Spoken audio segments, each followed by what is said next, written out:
अंबरनाथ नगरपालिकेची निवडणूक 2 दिवसांवर आली असताना भाजपचे उमेदवार पवन वाळेकर यांच्या कार्यालयावर गोळीबार झाल्यानं एकच खळबळ उडाली आहे। मध्यरात्री 1 वाजताच्या सुमारास पवन वाळेकर हे अंबरनाथ पश्चिमेकडील नवीन भेंडीपाडा येथील आपल्या कार्यालयात कार्यकर्त्यांसह बसले होते। त्याच वेळी दुचाकीवरून आलेल्या 2 इसमांनी पवन वाळेकर यांच्या कार्यालयाच्या दिशेने 4 राऊंड फायर केले। या 4 गोळ्या कार्यालयाच्या काचेवर लागल्या। गोळीबाराची ही सगळी घटना सीसीटीव्ही कॅमेऱ्यात कैद झाली असून हे फुटेज आता सर्वत्र व्हायरल देखील झालंय। या गोळीबारानंतर दोन्ही अज्ञात इसमांनी घटनास्थळावरून पळ काढला। धमकवण्याच्या दृष्टीने हा गोळीबार केला असल्याचा प्राथमिक अंदाज वर्तवला जातोय। या घटनेनंतर पोलिसांनी या प्रकरणाचा तपास सुरू केला आहे। दरम्यान या घटनेबद्दल भाजपा कार्यकर्त्यांनी नेमकी काय प्रतिक्रिया दिली आहे पाहूयात। 18 तारखेच्या रात्री 12:30 12:30 दरम्यान पवन वाळेकर यांच्या कार्यालयावर भ्याड हल्ला त्या ठिकाणी झाला। 2 व्यक्ती हे त्या ठिकाणी एका टू व्हीलरवर येतात आणि त्या ठिकाणी कार्यालयाच्या आत शिरण्याचा प्रयत्न केला असावा असं त्या ठिकाणी दिसून येत आहे। परंतु त्या ठिकाणी कार्यालयात लोक असल्यामुळे काही ज्या उद्देशाने आले ते उद्देश पूर्ण न होता असं काही दिसत होतं, म्हणून त्या ठिकाणी काचेवर अंदाजून त्या ठिकाणी गोळीबार करून त्या ठिकाणी पळ काढला। एक व्यक्ती त्या ठिकाणी जखमी आहे। त्यामध्ये वाळेकरांच्या माध्यमातून अनेक अर्ज त्या ठिकाणी पोलीस स्टेशनमध्ये होते।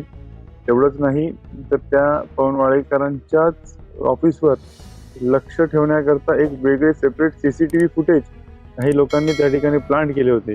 त्या सीसीटीव्ही फुटेजचे देखील किंवा अनेक अर्ज या पोलीस स्टेशनमध्ये पवन वाळेकरांच्या माध्यमातून देण्यात आले होते, परंतु त्याच्यावर कोणत्याच प्रकारची दखल नाही घेतल्यामुळे आज कुठंतरी त्या छोट्या गोष्टी एका खूप मोठ्या गोष्टीमध्ये याचं रूपांतर त्या ठिकाणी झालं। आज आपण पाहू शकता की पवन वाळेकर यांना खूप चांगला प्रतिसाद त्या ठिकाणी लोकांच्या माध्यमातून भेटतोय। म्हणजे अक्षरशः कालची एक गोष्ट मी तुम्हाला सांगतो की एखाद्या रॅलीला परमिशन नसताना फक्त त्या ठिकाणी पवन वाळेकरच्या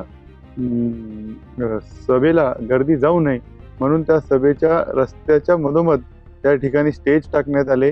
त्या ठिकाणी कार्यक्रम घेण्याचं एक ढोंग त्या ठिकाणी करण्यात आलं।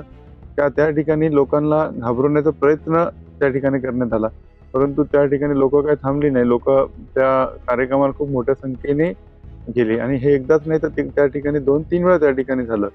आणि कुठंतरी या गोष्टीला काहीतरी आम्ही जसं म्हणतोच आहे की एक दहशतीचं वातावरण निर्माण करण्याचा प्रयत्न केला जातोय सातत्याने, आणि त्याच्याच कुठंतरी आज पुन्हा एकदा या ठिकाणी एक पुनरावृत्ती या ठिकाणी झाली। खरं तर हे जो हल्ला झाला हा खूपच निंदनीय आहे आणि ह्या अंबरनाथच्या नावाला काळीक पोचण्याचं काम ह्या ठिकाणी झालं।